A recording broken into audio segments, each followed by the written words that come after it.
Clara Donovan sat in the darkened living room of her Manhattan penthouse, her hand resting protectively on the curve of her belly. 6 months pregnant, she should have felt the joy of a new life growing inside her. Instead, a heaviness pressed down on her chest, suffocating her with every breath.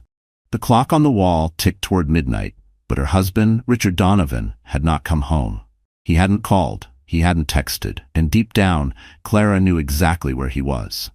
Rumors had reached her weeks ago. Whispers at charity events, sympathetic glances from women she once considered friends. Richard was seen everywhere, with Sabrina Cole, a woman nearly 10 years younger, glamorous, bold, and ruthless. Clara had wanted to believe it was nothing more than cruel gossip. She had wanted to believe her husband was still the man who once swore he would never let her cry alone. But that illusion had shattered earlier that evening. She had called Richard, her voice trembling, asking when he would be home. His reply was cold and clipped. "I'll be late. Don't wait up." And then the sound of laughter in the background, feminine laughter, careless and cruel, cut straight through her heart. Clara's hands shook as she placed the phone back on the table. For a long moment, she sat frozen, staring at the empty seat across from her. That chair once belonged to a man who used to bring her roses after a long day, who used to kiss her forehead and whisper about the future they would build together. Now, it belonged to a ghost of that man, someone who no longer looked at her the way he once did. The tears came slowly at first, then all at once, hot and unrelenting. Clara pressed her palms to her face, willing herself not to sob too loudly. The baby stirred within her, a gentle reminder that she wasn't alone, even in this silence. She lowered her hands to her stomach, whispering, "I'm sorry, my love. I'm so sorry you have to feel this pain with me." Across town, Richard's night was very different. In a luxury hotel suite, glasses clinked and laughter spilled into the air. Sabrina draped herself over him, wearing a dress that sparkled like starlight. She whispered promises in his ear, promises of excitement, freedom, and a life without responsibility. Richard, blinded by her beauty and the thrill of forbidden pleasure, forgot, or chose to forget, that his pregnant wife sat at home, waiting, breaking. Back in the penthouse, Clara rose to her feet slowly. Every movement carried the weight of exhaustion. She walked toward the window, gazing out at the city skyline. New York glittered as if mocking her, every light a reminder of the life she thought she had built with Richard. In her reflection, she barely recognized herself. Dark circles under her eyes, lips trembling, shoulders heavy with sorrow. But beneath that sorrow, something else stirred. A quiet strength. A voice within her whispering that this could not be the end of her story. She reached for the small wooden box tucked away in a drawer. Inside were letters she had once written to Richard, love notes, anniversary cards, reminders of a time when they had been inseparable. With trembling fingers, she placed the letters into a neat pile and closed the lid. She knew then that those memories belonged to the past. Clara walked to her desk. She pulled out a crisp white sheet of paper and picked up a pen. For a long moment, she simply stared at it. The silence of the room pressed around her, broken only by the faint hum of the city below. Then, slowly, she began to write. Her words were not filled with anger. They were not desperate pleas for him to return. They were quiet, steady, and final.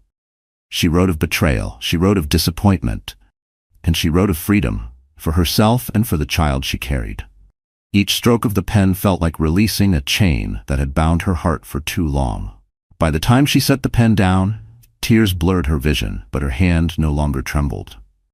She folded the paper carefully, slipped it into an envelope, and sealed it with a firm press. On the front, she wrote one word. She leaned back in her chair, exhaustion washing over her. But for the first time in months, there was also a flicker of calm. She had made her decision. She would not beg. She would not fight for a man who had already chosen another. She would walk away, not with bitterness, but with dignity. At that very moment, Richard was pouring champagne into Sabrina's glass, telling her she was the only woman who truly understood him. He didn't know that at home, Clara was preparing the first step of her silent departure. He didn't know that the woman he thought too gentle, too fragile to stand on her own, was already stronger than he could imagine. As the night grew deeper, Clara placed the envelope on the table, where Richard couldn't miss it. She turned off the lights, leaving the apartment cloaked in darkness.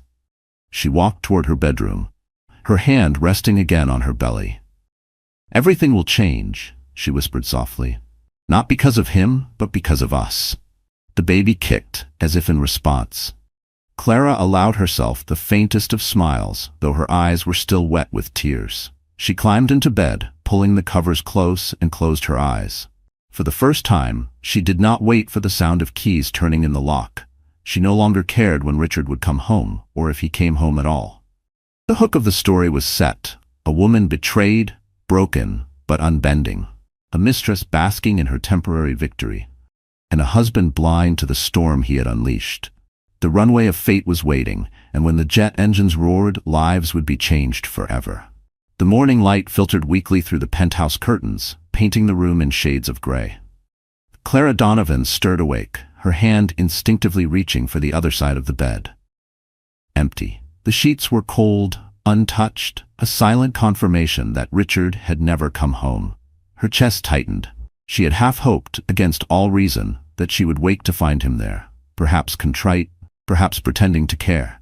But there was no apology waiting for her, no warm presence. Only silence. Clara sat up slowly, brushing her tangled hair back with a trembling hand. The events of the previous night rushed back with brutal clarity. The phone call, the laughter in the background, the letter she had sealed with quiet determination. For a moment, she considered tearing it apart, pretending none of this was happening. But then the baby shifted inside her, a soft reminder that denial was no longer an option. She rose and moved toward the kitchen, her bare feet dragging across the polished floor. The air smelled faintly of the roses Richard had bought weeks ago, now withered in their vase, petals curling inward like broken promises. She poured herself a glass of water, but her hands shook so badly she nearly dropped it. Her phone buzzed on the counter. Clara's heart leapt, hoping for a message from Richard. But it wasn't him. It was her doctor's office, reminding her of her prenatal appointment scheduled for later that morning. She stared at the notification, her throat tightening. She had begged Richard to come with her to these appointments. Each time, he had promised. Each time, he had failed. Today would be no different. Clara pressed her lips together, fighting the tears that threatened to fall. "It's okay," she whispered to herself, trying to sound convincing. "You'll handle it. You always do." At the clinic, the waiting room buzzed with hushed conversations and the occasional laugh of expectant couples. Clara sat alone, clutching her purse against her chest. Across from her, a young husband rubbed his wife's back while she leaned on his shoulder, both smiling as they looked at their ultrasound photos. Clara's gaze dropped to the floor. When her name was called, she forced herself to stand, smoothing her dress over her growing belly. The nurse greeted her kindly, leading her into the exam room.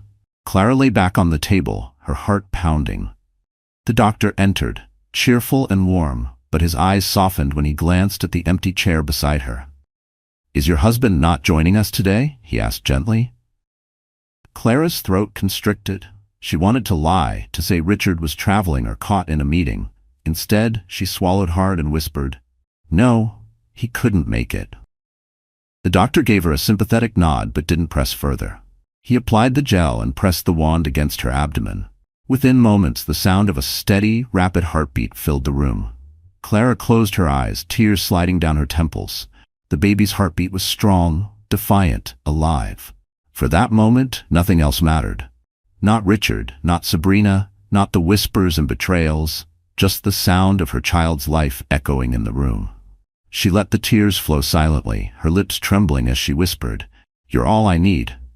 After the appointment, Clara stepped into the crisp morning air.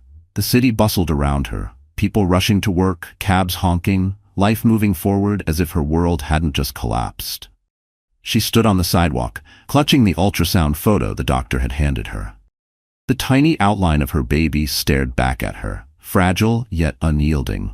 She wanted to call someone, to hear a voice that would anchor her. But who?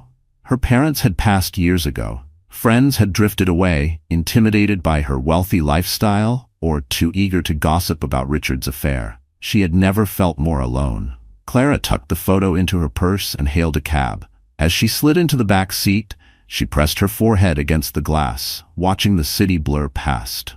Everywhere she looked, she saw couples holding hands, laughter spilling onto the sidewalks, life reminding her of everything she had lost.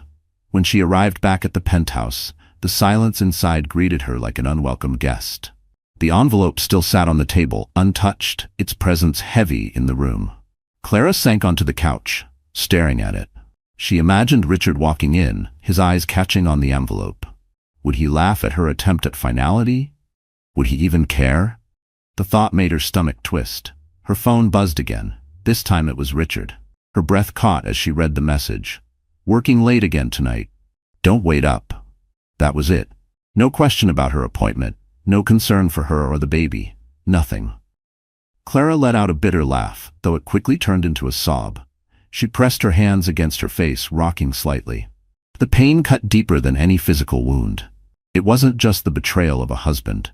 It was the betrayal of a partner, a father, a man who had promised to build a family with her and was now dismantling it piece by piece. Later that evening, she tried to distract herself by cooking dinner.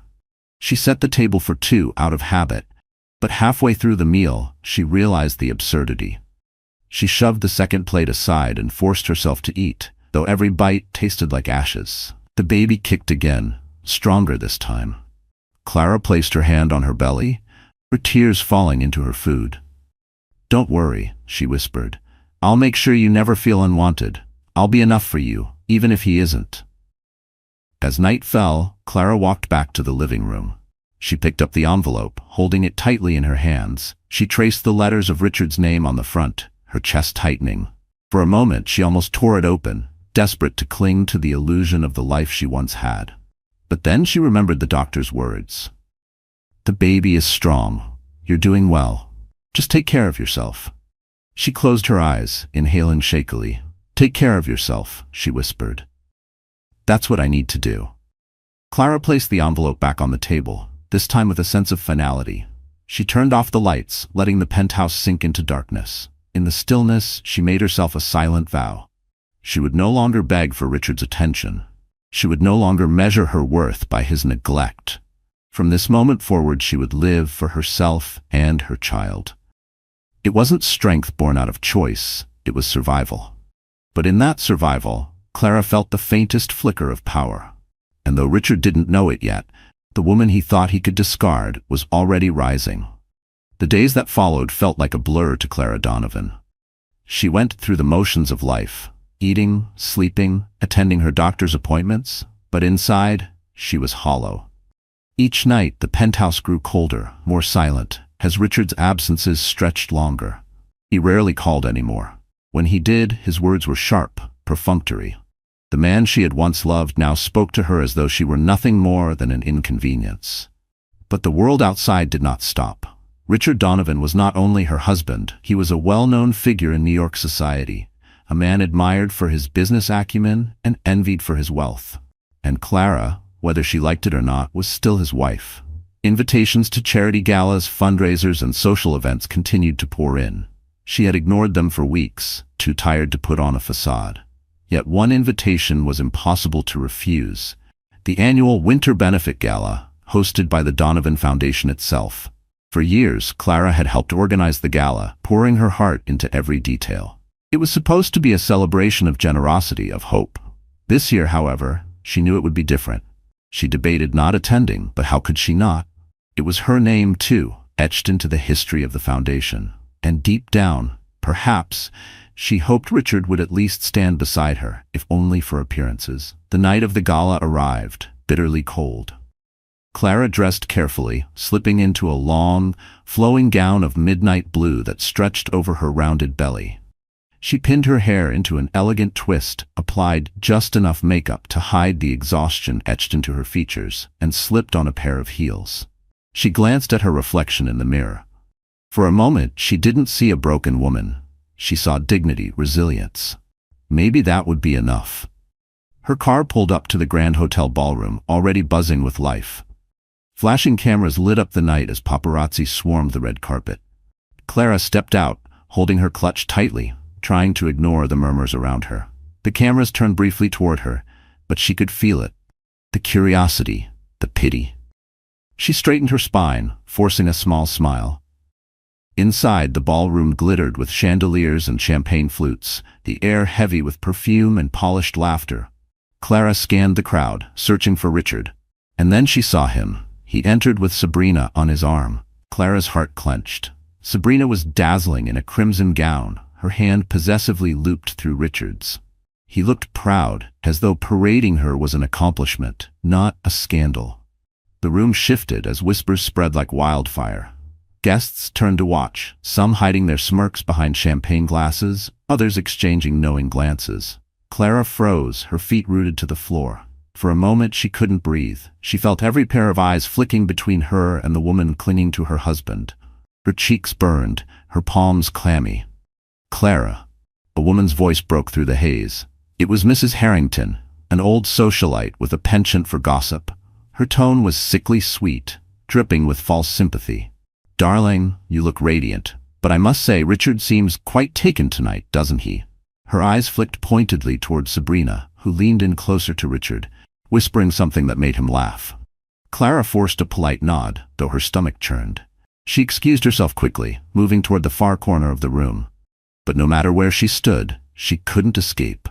Everywhere she turned, she heard them, fragments of hushed conversations. "She still showed up? Poor thing. Look at Sabrina, she practically glows. Richard doesn't even care who sees. Bold, isn't it?" Clara pressed her back against the wall, clutching her clutch so tightly her knuckles whitened. Her vision blurred with unshed tears, but she refused to let them fall. Not here, not in front of them. And then came the final blow. Richard raised a glass for a toast, the spotlight catching him and Sabrina in its glow. "I want to thank everyone for coming tonight," he declared, his voice confident, commanding. "This foundation means the world to me, and I couldn't do it without the support of those closest to me." He glanced at Sabrina, his lips curling into a smile. "To those who truly understand me." Gasps rippled through the crowd. Clara's breath hitched. He hadn't even looked in her direction. Not once. She felt her knees weaken, her heart pounding so violently she feared she might collapse. She turned quickly, making her way toward the exit, desperate to escape before the tears betrayed her. But as she reached the doorway, her phone buzzed. It was Richard. Confused, she opened the message. Her blood ran cold as she read the words, "Smile and stay put. Don't embarrass me." Clara stopped in her tracks, her hands trembling. Smile and stay put. As though she were nothing more than a prop, a placeholder for appearances. The humiliation was complete. Not only had Richard paraded his mistress in front of everyone, but he still expected her compliance. He wanted her to swallow the pain, to play her part in his carefully crafted image. Clara lifted her head slowly, tears threatening to spill. For a moment, she almost obeyed. Almost. But then she remembered the sound of her baby's heartbeat echoing in the doctor's office. She remembered the vow she had made to herself in the silence of the penthouse. She wiped her tears, squared her shoulders, and walked out of the ballroom without looking back. The whispers followed her, but she didn't care anymore. If this was humiliation, she would wear it. If this was Richard's idea of control, she would take it back, because something inside her had shifted. She realized then that she had nothing left to lose and everything to fight for. The cold air of that winter night bit into Clara Donovan's cheeks as she left the gala. Her heels clicked sharply against the marble steps, each step heavier than the last. The humiliation still burned in her chest like fire. The sight of Richard laughing with Sabrina under the chandeliers, the sting of his message commanding her to smile and stay put, all of it circled in her mind like a cruel refrain. By the time she reached the street, her vision was blurred. The doorman hailed a cab for her, but she waved it off. "I'll walk," she murmured, though her voice shook. She needed air. She needed space. Anything to escape the suffocating memory of that ballroom. Snow flurries drifted in the air as she walked along Fifth Avenue, her hand resting against her belly. Her body ached, her breath shallow, but she pressed forward. She couldn't let herself break down here, not in front of strangers, not where cameras might still be watching. She ducked into a quieter side street, her heels slipping slightly on the icy pavement. But the world wouldn't give her peace. As she passed a brightly lit restaurant, the laughter from inside caught her attention. She turned her head and froze. Through the glass windows, she saw them. Richard and Sabrina, sitting close together at a table near the front, glasses of wine raised, his hand resting on hers. Her stomach twisted violently. They hadn't even waited. He hadn't even pretended to go home after the gala. The moment the speeches ended, he had whisked Sabrina away, as though Clara didn't exist at all. Clara's chest tightened, her throat constricting. She couldn't breathe. The baby shifted inside her, restless, and she stumbled back from the window. Her pulse raced, panic flooding her body. A man coming down the sidewalk reached out quickly. "Hey, are you okay?" Clara shook her head, her knees buckling beneath her. The world tilted. The snow, the lights, the sound of traffic blurring together. She tried to speak, but her lips formed only a whisper. "The baby." Then everything went dark. When Clara opened her eyes again, she was no longer outside. She was lying on a soft leather seat, the faint smell of cologne surrounding her. A low hum of an engine vibrated beneath her. Slowly her vision cleared, and she realized she was inside a car, a sleek black sedan gliding through the city streets. Panic surged. She pushed herself up weakly. "Where am I?" "Easy," a deep voice said from beside her. "You fainted. I couldn't leave you on the sidewalk like that." She turned her head. A man sat next to her, tall and broad-shouldered, his expression calm yet concerned. His tailored coat and polished shoes spoke of wealth, but it was the steadiness in his eyes that struck her. "I'm Alexander Graves," he continued. "I was coming out of the restaurant when I saw you collapse. You and your child needed help." Clara's lips parted in shock. She had heard the name before, Alexander Graves, the reclusive billionaire whose empire spanned shipping, finance, and real estate. A man rarely seen in public, spoken of in hushed tones at social gatherings. And now here he was, sitting beside her. "You're safe," he assured her. "I'm taking you to the hospital to make sure everything is all right." Her instinct was to protest, to insist she could handle it. But her body betrayed her, too weak, too shaken. She nodded faintly, one hand pressing protectively to her stomach. At the hospital, Clara lay on the bed while nurses checked her vitals. The rhythmic thump of her baby's heartbeat filled the room, steady and strong. Relief washed over her, tears springing to her eyes. The child was safe. For now. Alexander stood quietly in the corner, his tall frame commanding yet unobtrusive. He waited until the doctor left before stepping closer. "You scared everyone out there," he said gently. "Do you have someone I should call? Family?" Clara shook her head, her voice trembling. "No, just my husband, but—" She trailed off, unable to finish. Alexander studied her for a moment, his jaw tightening. He didn't press, but his eyes flicked to the absence of a wedding ring on her hand. She still wore it, but it hung loose, as though even the metal was ready to fall away. "You don't have to explain," he said finally. "But I need you to understand, pushing yourself like this isn't safe. Not for you, not for the baby." Clara looked away, shame flooding her. "I didn't mean to. I just—" Her voice broke. "I saw him. With her. Right there, as if I didn't matter." Alexander's gaze softened. He didn't speak empty platitudes, didn't tell her to be strong. He simply said, "Then you deserve better." The simplicity of his words cut deeper than any sympathy she had received before. For months, she had swallowed her pain, convinced herself she was too weak, too fragile to survive without Richard. But hearing it spoken so plainly, that she deserved better, sent a shiver through her. After the doctor discharged her, Alexander offered to take her home. Clara hesitated, but exhaustion left her little choice. As the car glided through the city once again, silence filled the space between them. Finally, she spoke. "Why did you help me? You don't even know me." Alexander glanced at her, his expression unreadable. "Let's just say I knew your father once. He was a man I respected deeply. He spoke of his daughter with pride. When I saw you tonight, I couldn't turn away." Clara's breath caught. Memories of her late father rushed back, the way he had always protected her, the way he had believed in her even when she doubted herself. Her throat tightened, tears pricking her eyes.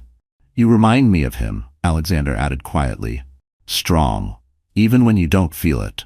Clara turned her face toward the window, hiding the tears sliding down her cheeks. She didn't feel strong.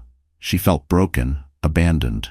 But maybe, just maybe, there was a strength left in her that even she couldn't see. When they reached the penthouse, Alexander stepped out and opened her door. Clara thanked him softly. her voice barely audible. He didn't press for details, didn't pry into her pain.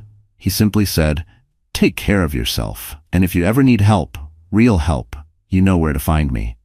She nodded, clutching her coat tighter around her. As the car pulled away, she stood in the cold night, staring up at the glittering city skyline. For the first time, she realized she wasn't as alone as she thought. The collapse had nearly broken her, but it had also revealed something unexpected. Not all allies came from the past, and not all strangers were indifferent. Sometimes, salvation appeared where you least expected it. And while Richard and Sabrina basked in their shallow triumph, Clara had found something far more valuable. An unexpected hand reaching into the darkness, reminding her that her story wasn't over yet. The next morning, Clara woke with a heaviness in her chest, but also with the lingering echo of Alexander Graves's words, "You deserve better." They repeated in her mind as she moved through the penthouse, tidying up a space that felt less like a home and more like a gilded prison. The envelope with Richard's name still sat on the table, untouched, daring her to finally deliver the truth. She tried to focus on the day ahead, but her body still ached from the collapse. The memory of fainting on the sidewalk, the humiliation of being seen so broken, replayed in her mind.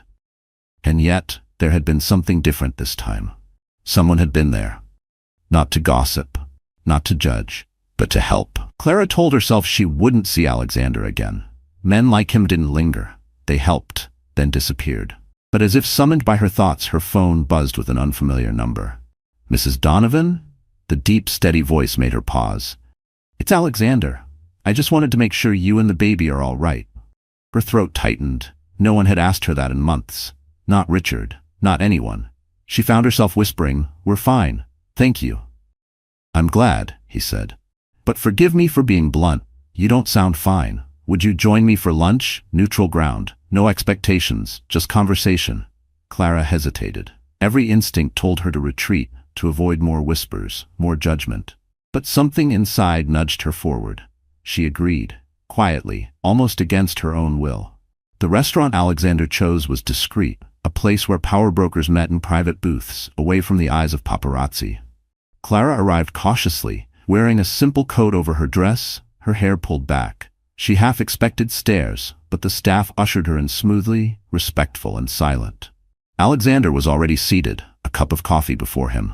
He rose when she entered, his movements calm, deliberate. Unlike Richard, who always seemed to perform for an audience, Alexander carried himself with an ease that didn't need proving. "Clara," he said warmly, "thank you for coming." She nodded, slipping into the seat across from him. For a moment silence hung between them, heavy but not uncomfortable. "I should apologize," she began. "For last night, you didn't have to get involved." His gaze held hers, steady and firm. "If I hadn't, you might not be sitting here today. That's not something I regret." Her lips parted, but no words came. She looked down, fiddling with the edge of her napkin. Alexander leaned back slightly. "I don't want to pry, but I can see what's happening. You don't have to tell me the details. It's written in your eyes, Clara. Pain, betrayal, fear, and still, you carry yourself with dignity. That takes strength." Clara's composure cracked. She pressed her hand against her mouth, trying to stifle the tears welling up. "I don't feel strong," she whispered. "I feel abandoned, forgotten. I don't even recognize the man I married anymore." Alexander's expression softened. He didn't reach across the table, didn't make empty gestures. He simply listened. And that was more powerful than anything else. As lunch went on, Clara found herself speaking more than she expected. Not every detail, but enough. The nights Richard didn't come home, the humiliating gala, the loneliness of her doctor's visits. Alexander never interrupted, never dismissed her pain. When she finally fell silent, exhausted from the weight of her own words, he said quietly, "I knew your father. He helped me once, at a time when no one else would. He believed in people, even when the world saw nothing worth believing in. I see that same spirit in you." Clara blinked, startled. "You knew my father?" Alexander nodded. "He was a man of honor, and I'll tell you this. If he were here today, he wouldn't want you wasting another moment on someone who treats you as disposable. He'd want you to fight, not for him, not even for me, for yourself, for your child." The words hit her like a jolt. She remembered her father's laughter, his steady hands guiding hers as a child, his constant reassurance that she was capable of more than she realized. For the first time since his passing, she felt his presence again, through Alexander's reminder. They left the restaurant together, stepping into the brisk winter air. For a moment, Clara feared the cameras would find them, that tomorrow's headlines would be cruel and twisted. But no cameras came. The street was quiet, as if fate had granted her this moment of peace. Alexander stopped before his car, turning to her. "Clara, I won't tell you what to do. That's not my place. But if you decide to stand up to reclaim your life, I'll help you, whatever you need." Clara looked up at him, her heart thudding. She wanted to ask why. Why would a man like him care? But something in his eyes stopped her. It wasn't pity. It wasn't obligation. It was something quieter, steadier. Respect. "I don't know if I can," she admitted. "You already are," he replied simply. That night, Clara sat in the penthouse again, the city lights stretching endlessly beyond the windows. But something had shifted. The envelope with Richard's name still sat on the table, but now it no longer looked like a symbol of despair. It looked like a weapon, one she could choose to use. She thought of Alexander's words, "I'll help you, whatever you need." She thought of her father. She thought of her child, growing stronger inside her with each day. For the first time in months, Clara didn't feel trapped. She felt possibility. Richard still hadn't come home. She didn't wait for him. She went to bed early, her hand resting on her belly, her heart strangely steady. Because somewhere out there, an unexpected ally had reminded her of something she had nearly forgotten. She was not powerless. And soon, Richard would learn that too. The days after her meeting with Alexander Graves passed in uneasy silence. Clara Donovan found herself lingering on his words, on the way he had looked at her. Not with pity, but with recognition. For the first time in months, she felt seen, yet the reality of her life with Richard still loomed large over her. Richard came home less and less. When he did, it was late at night, the smell of perfume clinging to him, his eyes avoiding hers. Clara stopped asking questions. Each silence between them was louder than any argument could have been.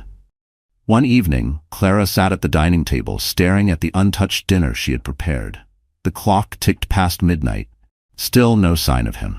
She rose slowly, her hand brushing her stomach. As she cleared the plates, she noticed a stack of unopened mail shoved haphazardly into a drawer. Something about the way it was hidden caught her attention. Curious, she pulled the envelopes out. Most were bank statements, neatly addressed to Richard. Clara hesitated. For years, she had trusted him with everything: finances, investments, the foundation. But trust felt like a stranger now. Her hands trembling, she opened one of the statements. Her breath caught. Large withdrawals, transfers to accounts she didn't recognize. Luxury expenses far beyond even Richard's usual extravagance. And then one detail that made her blood run cold. Payments made in Sabrina Cole's name. Rent for an upscale apartment. Designer jewelry. Even a car. Clara's heart pounded as she rifled through the rest of the statements. The pattern was unmistakable. Richard had been using their money, the fortune built partly from her inheritance, to fund Sabrina's lifestyle. Every dollar was another betrayal, another theft from the future Clara had planned for herself and her unborn child. Her chest tightened. For months, she had endured the humiliation of his affair, the loneliness of his absence. But this was worse. He hadn't only broken her heart, he had stolen from her, from their baby, from the very legacy her father had left behind. Clara sank into the chair, the statements scattered across the table like shards of glass. Tears blurred her vision. "How could you, Richard?" she whispered. The next day she met with her attorney, a woman she hadn't spoken to in years. Clara laid the documents on the desk, her hands shaking. The attorney's eyes widened as she flipped through them. "Clara, do you realize what this means? These aren't just personal expenses. Some of these transfers are linked to the foundation. If this comes out, Richard could be accused of misappropriating funds." Clara felt her stomach lurch. "You mean it's not just our money?" The attorney nodded gravely. "It's bigger than that. This could destroy his career, his reputation, but it could also drag your name down if you're not careful." Clara pressed a hand to her forehead, overwhelmed. She hadn't imagined it was this deep. She had come in seeking clarity, but instead she had uncovered a ticking bomb. "What should I do?" she asked softly. The attorney looked at her, eyes firm. You need to protect yourself and your child. If Richard is using your inheritance without consent, and if foundation money is involved, you cannot remain silent. Silence could make you complicit. Clara's chest rose and fell quickly. She thought of Alexander's words. Your father wouldn't want you wasting another moment on someone who treats you as disposable. He had been right. And now, she had proof that Richard had crossed a line that could not be forgiven. That evening, Clara returned to the penthouse, the weight of the documents heavy in her bag. Richard was already home for once, lounging on the sofa with a glass of scotch. Sabrina's laughter spilled through the speakerphone on the coffee table. Clara froze in the doorway, her hands tightening around the strap of her purse. Richard glanced at her briefly, then turned back to his drink. What? He asked flatly. Clara swallowed hard, her voice trembling but steady enough to cut through the room. I know what you've been doing, Richard. I saw the bank statements. His head snapped toward her, his eyes narrowing. For the first time in months, she had his full attention. You went through my things? He demanded. They weren't your things, Clara shot back, her voice breaking. They were ours. My father's money, my inheritance, used to pay for her. She spat the last word with venom. Do you have any idea what you've done? Richard rose from the sofa, his face darkening. Don't you dare accuse me. Everything I've built, everything you have, is because of me.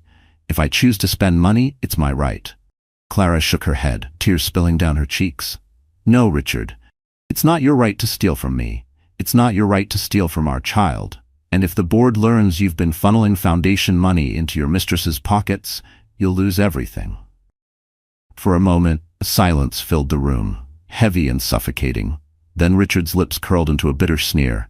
You wouldn't dare. You don't have the strength. Clara lifted her chin, her body trembling but her gaze unflinching. Watch me. That night, long after Richard stormed out, Clara sat at the dining table again, the documents spread before her. She felt hollow, raw, but also strangely resolute. For the first time, she had power. Proof, and with it, a choice. As she gathered the papers into a folder, her phone buzzed. It was a message from an unknown number. You don't know me, but I worked under Richard at the foundation. He's been covering things up. If you want the truth, meet me tomorrow. I'll bring evidence. Clara's pulse quickened. Who could this be? Why reach out to her now? But deep down, she already knew the answer. Richard's empire wasn't just built on betrayal, it was built on lies, and the cracks were beginning to show. That night, Clara stood at the window, looking out at the city lights. She rested her hand on her belly, whispering softly, I promised you I'd give you a better life. Maybe this is how it begins. The truth had been revealed, and it was far uglier than she had imagined. But within that ugliness, Clara felt the stirrings of something she hadn't known in a long time. Control. Richard thought she was weak. He thought she would stay silent. But the truth was no longer his to bury. It was hers to wield. Clara Donovan sat at the dining table late into the night, the folder of bank statements and financial documents spread before her.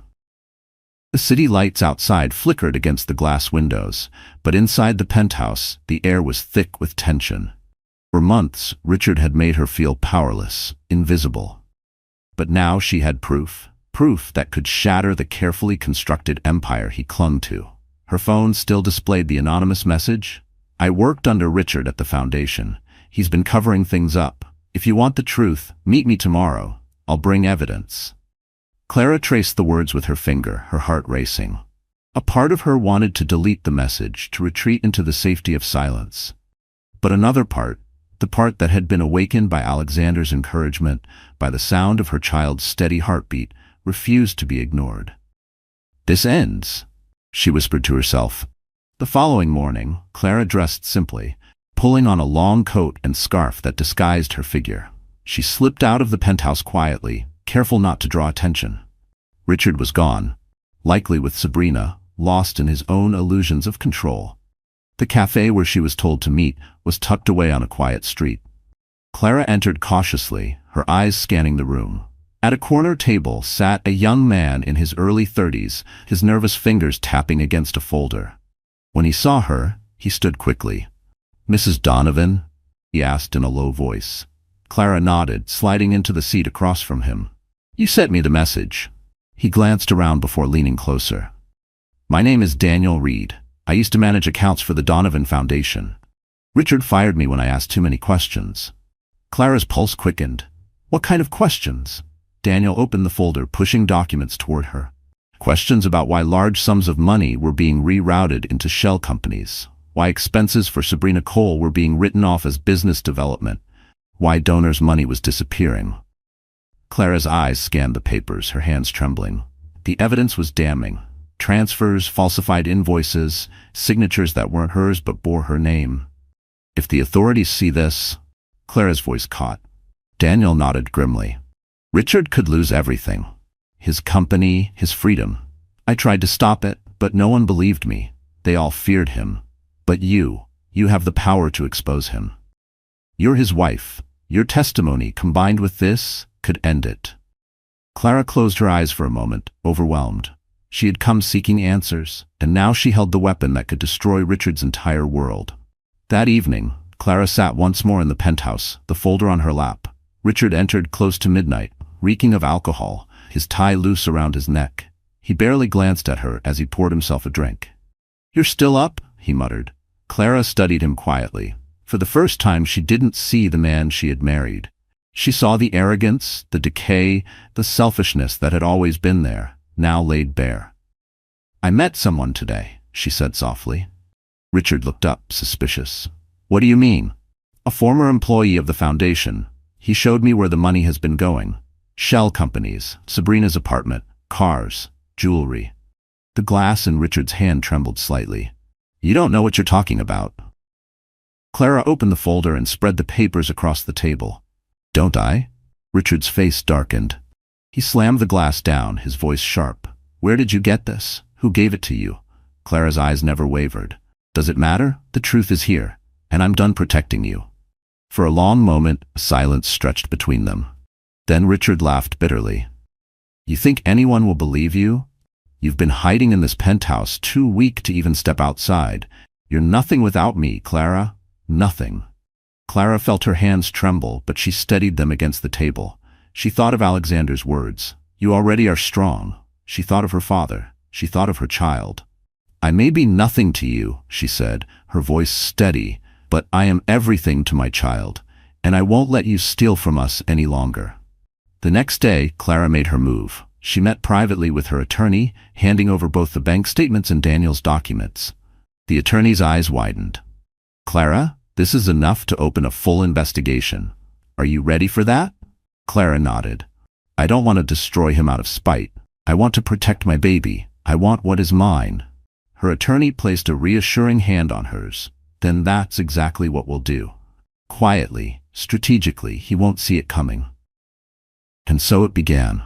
Letters were drafted, accounts were frozen. The silent counterattack took shape not in shouting or confrontation, but in quiet, deliberate steps that Richard would only recognize when it was too late. At night, Clara walked through the penthouse, no longer feeling like a prisoner.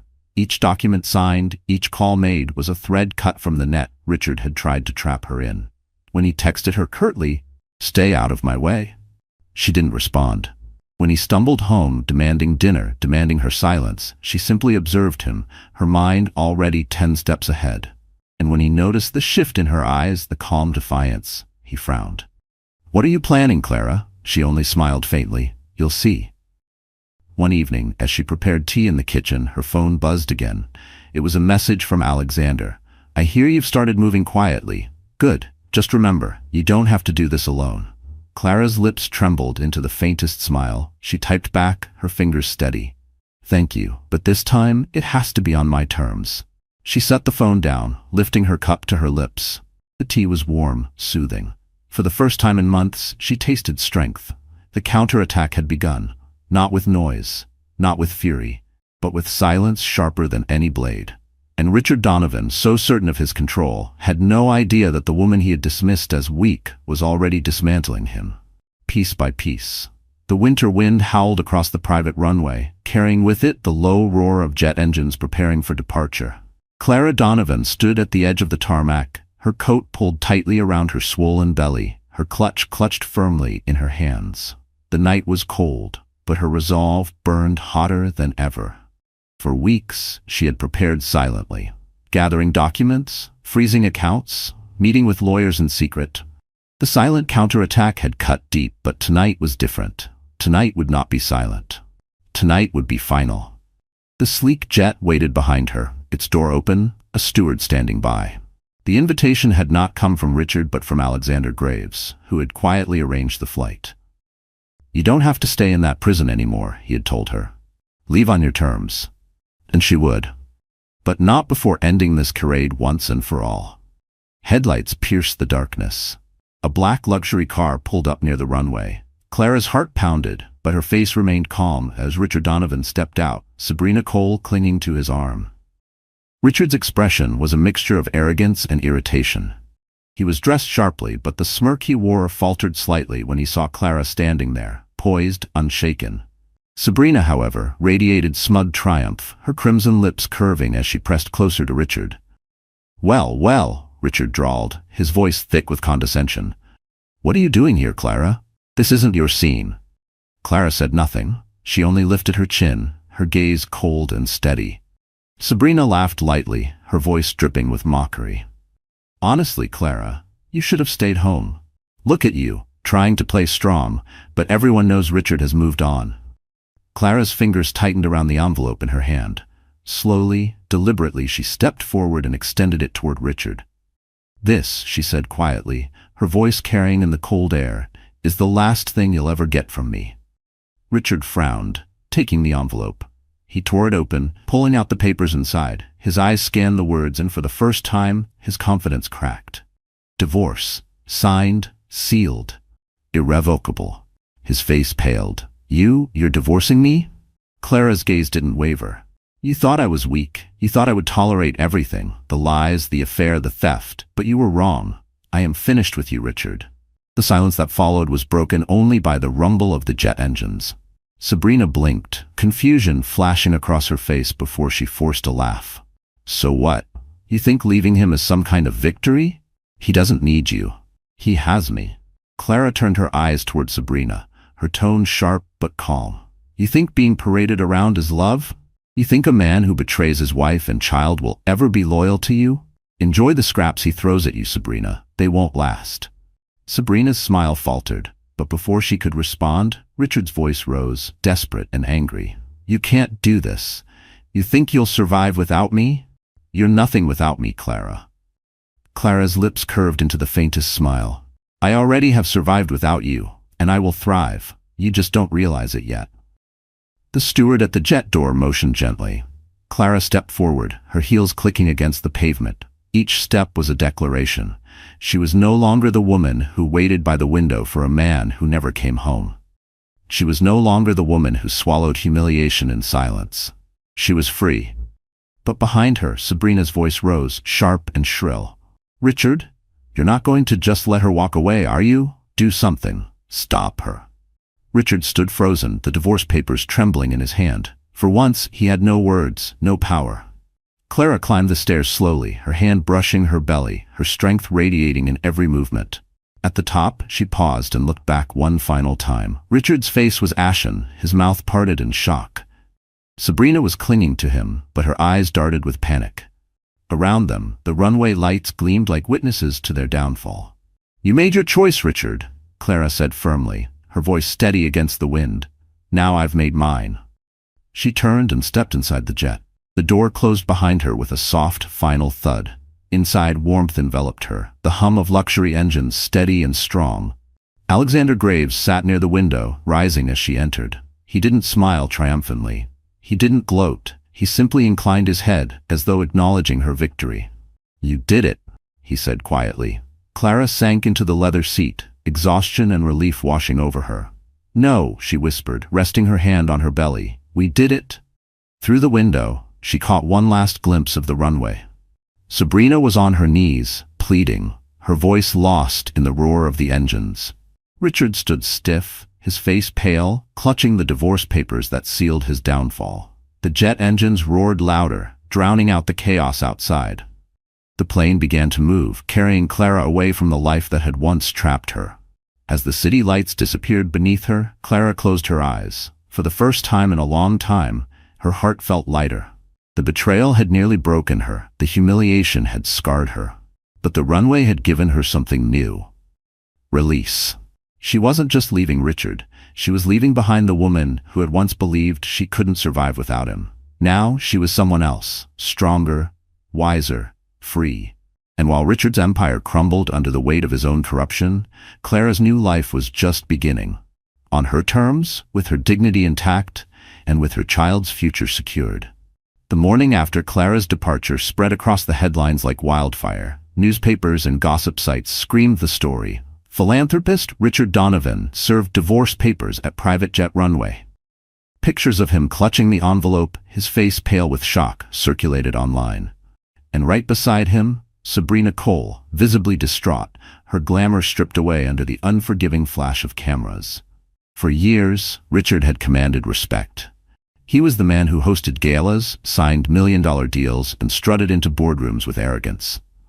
Now, all anyone could see was a husband exposed, abandoned, his mistress caught in the glare of public shame.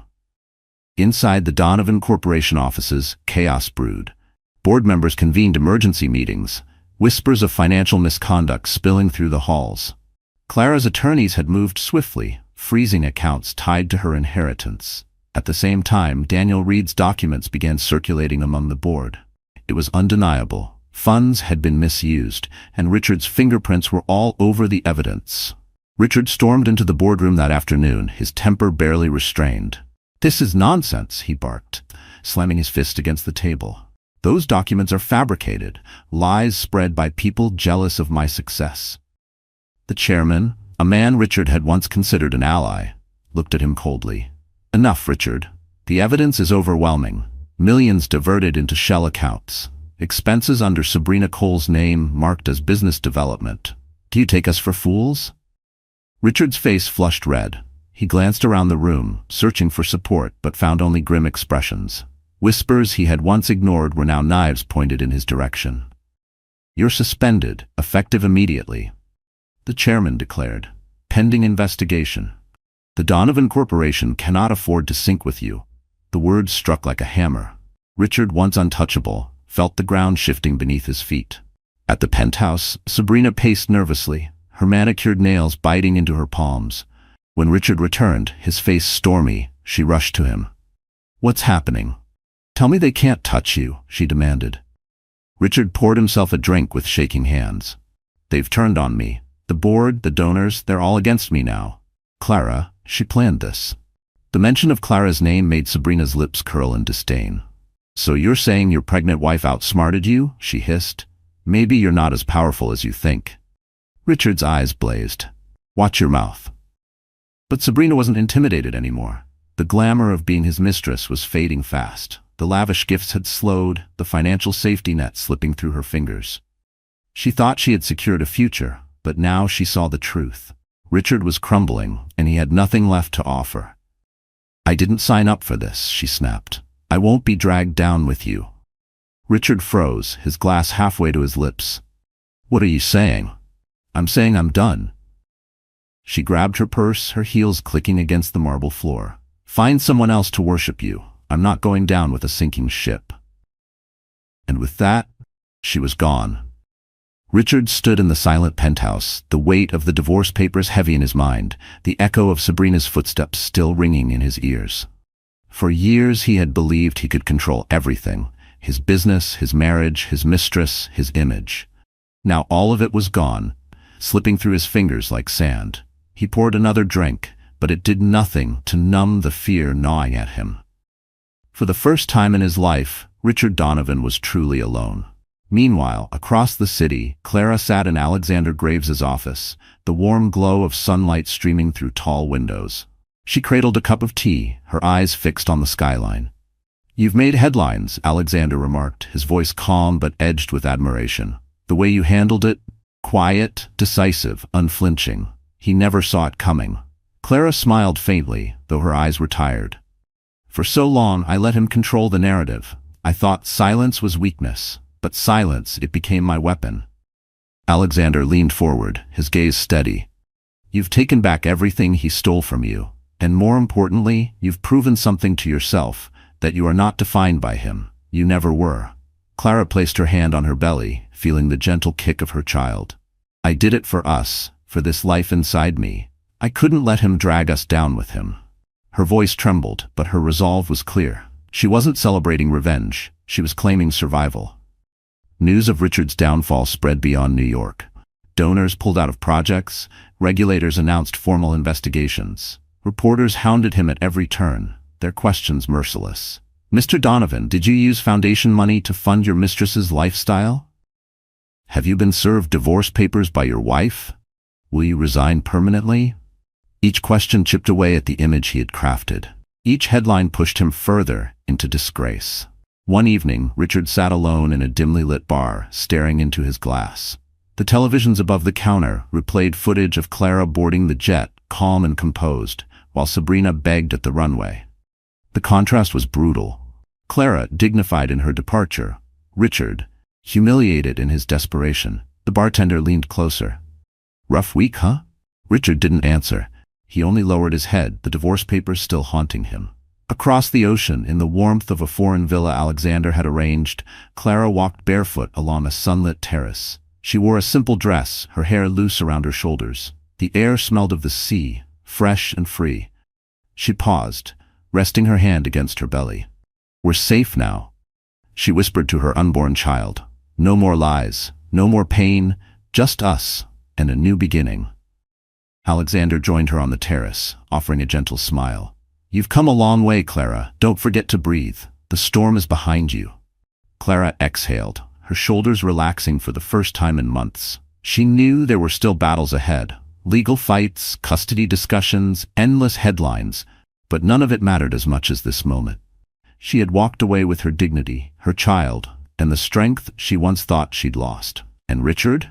He was left with the bitter end, an empty penthouse, a ruined reputation, and the knowledge that the woman he dismissed as fragile had been the one to end him. The soft crash of waves filled the villa as dawn stretched across the horizon. Clara Donovan sat on the balcony, wrapped in a light shawl, watching the sunlight break across the ocean. The air was different here, warm, fresh, free of the heavy weight she had carried for so long. For the first time in months, her body felt at ease and her soul lighter. Her hands rested on her rounded belly, the steady rhythm of her baby's kicks grounding her. We made it, she whispered, a faint smile tugging at her lips. We're really free now.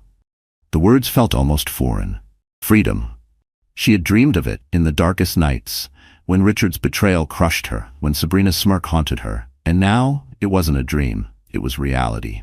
Back in New York, the fallout from Richard's downfall continued to unfold. Investigations exposed years of corruption, his empire collapsing brick by brick. Board members distanced themselves, donors fled, and Sabrina vanished from the headlines, abandoning the man she once clung to. But Clara didn't watch the news anymore. She didn't need to. Richard's story was no longer hers to carry. She had walked away, closed the chapter, and chosen not revenge, but life. In the villa, Alexander Graves arrived with his usual quiet presence, setting a tray of breakfast on the table. You're awake early, he observed. Clara turned, her smile small but genuine. The baby doesn't let me sleep much these days. Alexander's eyes softened, but he didn't press further. He poured her tea, the steam curling into the morning air. You look different, Clara, lighter, stronger. She exhaled slowly, her gaze drifting back toward the sea. For so long, I thought strength meant staying, enduring, forgiving, but real strength was walking away. Alexander nodded, his voice low, and you did it with dignity. That's rare. Her throat tightened. I didn't want revenge. I didn't want to destroy him. I just couldn't let him destroy me or our child. The silence between them was steady, not heavy. For once, silence wasn't loneliness, it was peace. That afternoon, Clara walked through the villa gardens, the flowers swaying gently in the breeze. She remembered her father's words long ago. Dignity is the armor no one can take from you. She had nearly forgotten those words in the haze of betrayal, but now they echoed louder than ever. Each step on the garden path felt like reclaiming a piece of herself. She wasn't just Richard's discarded wife, nor Sabrina's victim. She was Clara Donovan, mother, daughter, survivor. She paused beneath a sprawling tree, pressing a hand to her belly again. I'll teach you strength, she whispered, but also kindness, because both matter. A week later, Clara's attorney called. The divorce proceedings are finalized. Custody is solely yours. The court accepted the financial evidence. Richard won't have access to your inheritance or the foundation again. It's over. Clara closed her eyes, her chest rising with a deep, shuddering breath. Thank you, she whispered. As she hung up, tears slipped down her cheeks. Not tears of sorrow, but of release. The chains were gone. The fight was over. And in their place was something she hadn't felt in a long time. Relief. That evening, Alexander joined her on the terrace again. The sun dipped low, painting the sky in hues of gold and crimson. Divorce finalized? He asked. Clara nodded, her eyes glistening. It's done. Completely. Alexander studied her for a moment, then said, So what comes next? Clara looked out at the horizon. For months, her entire life had been consumed with Richard, his betrayals, his lies, his downfall. But now, for the first time, the future stretched wide open, unclaimed.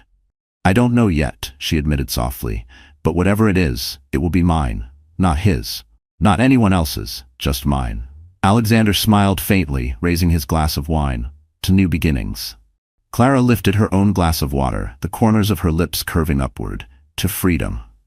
Later that night, Clara wrote in her journal, a habit she had once abandoned, but now returned to.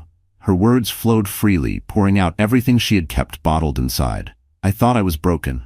I thought betrayal defined me, but I was wrong. The betrayal freed me. It forced me to see who I truly am.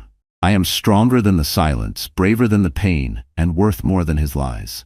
My story doesn't end with him. It begins with me. She closed the journal, placing it gently on the nightstand. Her heart felt calm, steady.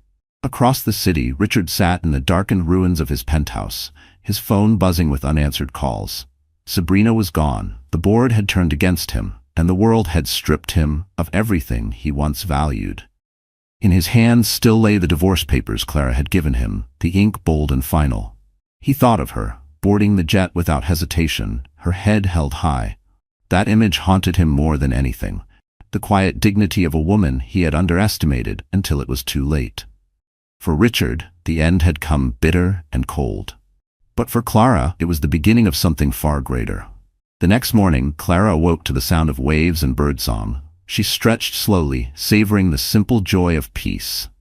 As she stepped onto the balcony, the sun bathed her in warmth. She whispered to her unborn child, "We're going to be okay. Better than okay. We're going to live." Her hand rested on her belly, and for the first time, she felt not fear, but hope. Clara Donovan had been betrayed, humiliated, discarded. But she had risen. She had walked away with her dignity intact, her child safe, and her future wide open. And in that moment, with the sea stretching endlessly before her, she knew. Her story was no longer one of pain, but of healing. Her past had ended on a runway, beneath flashing lights and cold winds. Her future began here in the light of dawn, free, whole, and unafraid. The world had not been kind to Sabrina Cole after the runway incident. The photos of her begging at Richard Donovan's side had gone viral, replayed across every gossip site and morning talk show. The mistress who once flaunted her beauty and glamour was now a meme, mocked and pitied in equal measure. The life she had clawed for, expensive gowns, luxury cars, VIP parties, vanished within weeks. The apartment Richard paid for was seized, the car repossessed. Lawyers refused her calls, afraid of being tied to the Donovan scandal. Even her so-called friends deleted her number. For the first time, Sabrina felt what Clara had endured for months, silence. But unlike Clara, Sabrina had no dignity to hold on to, no inner strength to anchor her. And the cruelest irony? Richard, the man she had gambled everything on, turned against her too. "You're part of this mess," he snarled during one of their last fights. "Half the payments are in your name. If I go down, you'll burn with me."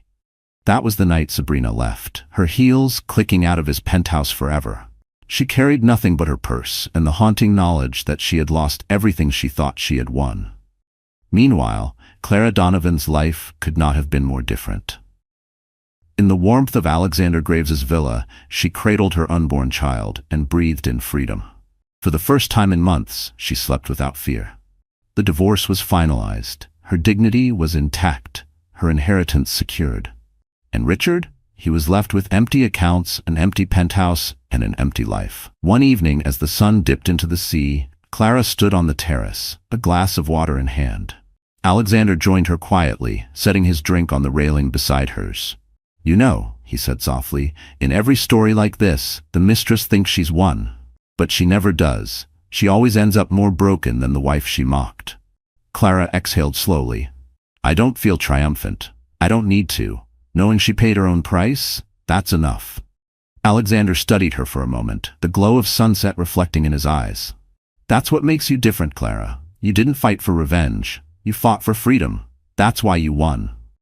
She smiled faintly, her hand resting on her belly. "I didn't win for me. I won for us." Across the ocean, Sabrina's name faded from the tabloids, her beauty no longer enough to hold attention. She drifted into obscurity, her fall serving as a warning whispered at dinner parties. Don't be like her. Don't mistake destruction for victory. And that was the true ending of Sabrina Cole, the woman who once smirked at Clara's pain. But for Clara, her story was just beginning. Weeks later, she welcomed a healthy baby boy into the world. Tears filled her eyes as she held him against her chest, whispering, "You'll never know neglect. You'll only know love." Alexander was there, not in the delivery room, but waiting outside, a steady presence she had come to trust.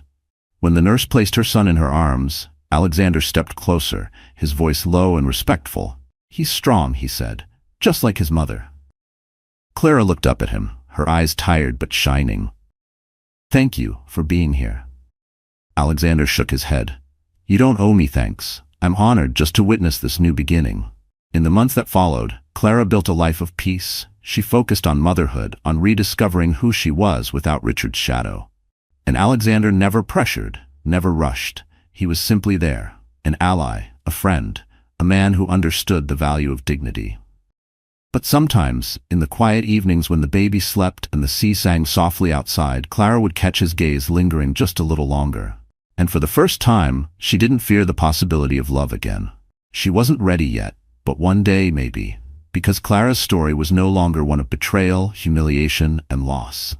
It was a story of healing, of dignity, of strength, and perhaps one day, of love. Sometimes in life, the greatest strength isn't in holding on, it's in knowing when to let go.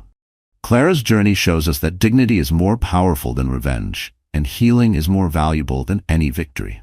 Betrayal may leave scars, but it can also open the door to freedom and self-respect. As Marcus Aurelius once said, you have power over your mind, not outside events. Realize this, and you will find strength. So what about you? Have you ever faced a moment where walking away made you stronger? Share your thoughts in the comments. I'd love to hear your story. And if this journey touched your heart, don't forget to like this video, subscribe to the channel, and turn on the notification bell so you never miss the next story. Together, let's keep building a community of resilience, healing, and hope.